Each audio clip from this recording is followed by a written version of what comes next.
В одном уютном домике, где всегда пахло теплым молоком и свежей травой, жил маленький котенок по имени Пушок. У него была мягкая серая шерстка, круглые зеленые глаза и пушистый хвост, которым он любил играть. Пушок был веселым и любопытным, но был у него один большой секрет. Он очень-очень боялся грозы. Как только небо начинало темнеть, а первые капли дождя стучали по окну, Пушок тут же нырял под кровать. Там он дрожал, прижимал ушки и ждал, пока все закончится. «Бум!» — громыхал гром. «Ой-ой!» — пищал Пушок. «Ш-ш-ш!» — шумел дождь. «Не хочу, не хочу!» — шептал котенок, закрывая лапками глаза. Так было всегда. Но однажды все изменилось. В тот вечер небо стало совсем черным, и дождь забарабанил по крыше, как 1000 маленьких барабанов. Гром гремел так громко, что казалось, будто он танцует прямо над домиком. Пушок, как всегда, спрятался под кроватью и дрожал. Но вдруг, сквозь шум дождя, он услышал что-то странное.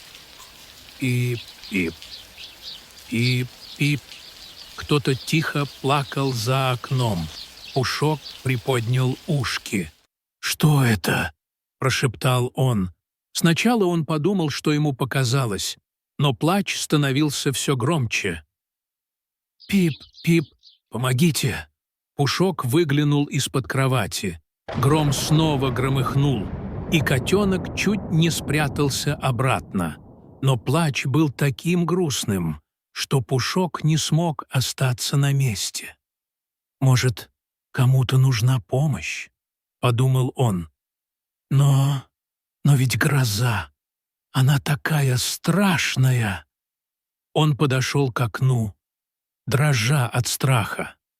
На подоконнике, весь мокрый и дрожащий, сидел маленький воробей. Его перья были растрепаны, а глаза блестели от слез. «Пип-пип, я потерял свое гнездо», — заплакал воробей. «Дождь смыл его, и теперь мне негде спрятаться». Пушок замер.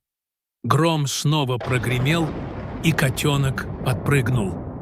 Но он посмотрел на воробья и понял, если он сейчас спрячется, воробей останется один под дождем. «Я помогу тебе», — сказал Пушок, хотя его голос дрожал. Пушок открыл окно лапкой, и воробей прыгнул внутрь. «Спасибо», — пропищал воробей, «но мне нужно найти укромное место, где я смогу высохнуть и переждать грозу». Пушок задумался. Он все еще боялся, но решил быть смелым. «Пойдем», — сказал он, — «мы найдем тебе новый дом». Они начали искать. Сначала Пушок показал воробью корзину с шерстяными нитками. «Здесь мягко, но слишком открыто», — сказал воробей. Потом они заглянули в шкаф. «Здесь темно, но слишком пыльно», — пропищал воробей. Гром гремел, дождь шумел, а Пушок все больше волновался. Но он не сдавался. Наконец он заметил старый мягкий шарф, который лежал в углу. «А что, если мы сделаем тебе гнездо из этого шарфа?» — предложил Пушок. Воробей обрадовался. Вместе они свернули шарф в уютное гнездышко. Пушок даже добавил туда немного своей шерсти, чтобы было теплее. «Вот, теперь тебе будет хорошо», — сказал Пушок, улыбаясь.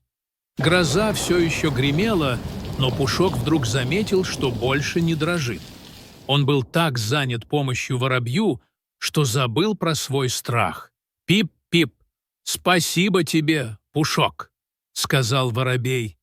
«Ты самый смелый котенок, которого я знаю». Пушок удивился. «Я смелый? «Но я же боялся грозы!» «Смелость — это не значит не бояться», — сказал воробей. «Смелость — это когда ты помогаешь другим, даже если тебе страшно». Пушок задумался. А ведь воробей прав. Гроза все еще шумела, но теперь она казалась не такой страшной. Когда дождь закончился и небо стало ясным, воробей поблагодарил Пушка еще раз и улетел строить новое гнездо. А Пушок лег на подоконник и смотрел на звезды. «Бум!» — прогремел далекий гром. Но Пушок только улыбнулся. «Я больше не боюсь», — сказал он, — «ведь я знаю, что могу быть смелым».